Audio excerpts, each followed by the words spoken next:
They laughed when she walked in, dust on her sandals, a faded shawl wrapped around her shoulders, and hands rough from years of work.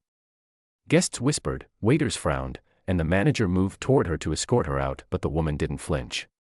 She simply smiled, because in a few minutes, when the truth came out, every person who mocked her would stand frozen, realizing that simple woman they tried to push aside was the true owner of the entire five-star hotel, and that wasn't even the most shocking part of her story. Maria walked slowly through the golden revolving doors of the Royal Crown Hotel, a place where crystal chandeliers glowed like stars and marble floors shined bright enough to show her reflection.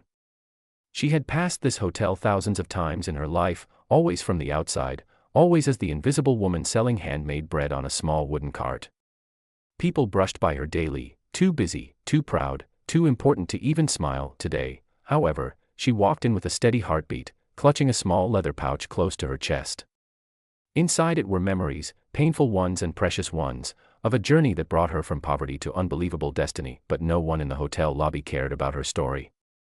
They cared only about her appearance. A couple dining near the window giggled when they saw her. She must be lost, one whispered. A receptionist raised her eyebrows. Not again. Why do people like her try to come here? Even the security guard stepped forward, ready to remove her. Maria kept walking. Each step reminded her of the years she spent being overlooked, selling bread under the scorching sun, feeding her sick mother with whatever she earned, and sleeping in a tiny room with a leaking ceiling. She remembered the customer who once told her, "You're too simple, too soft. Life will eat you alive."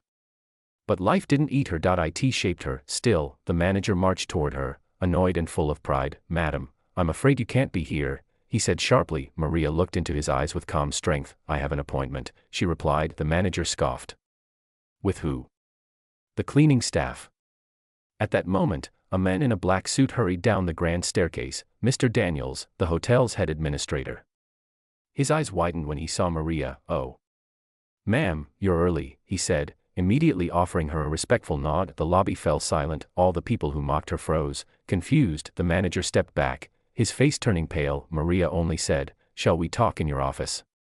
And just like that, the woman they dismissed walked with the dignity of someone who had conquered mountains. But her real story, how she went from a poor baker to the silent owner of a five-star empire, was just beginning to unfold. Inside the manager's office, Maria sat quietly while Mr. Daniels handed her a folder. "It's official," he said. "The final signatures are complete. You now own the Royal Crown Hotel entirely."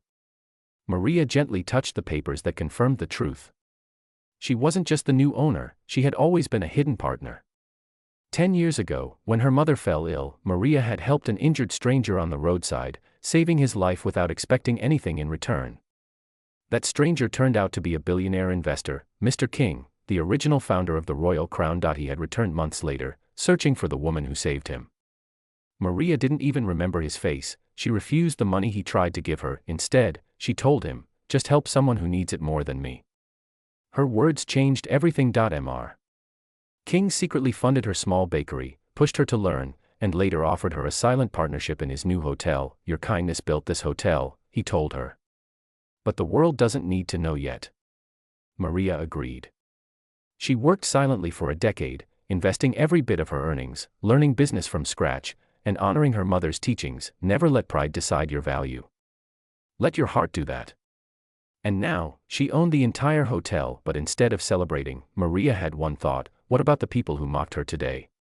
Should she punish them, or should she teach them? She walked back into the lobby, where every staff member stood stiff, waiting for a reaction. The same manager who tried to push her out was sweating, terrified of losing his job. Maria looked around. "I'm not here to fire anyone," she said softly. "I'm here to remind you that respect is not something you give only to the rich. It is something you give to every human being." The guests who mocked her lowered their heads in shame. Some apologized through trembling lips. The manager whispered, I'm so sorry, ma'am." "I had no idea," Maria replied. "You don't need to know who someone is to treat them with kindness."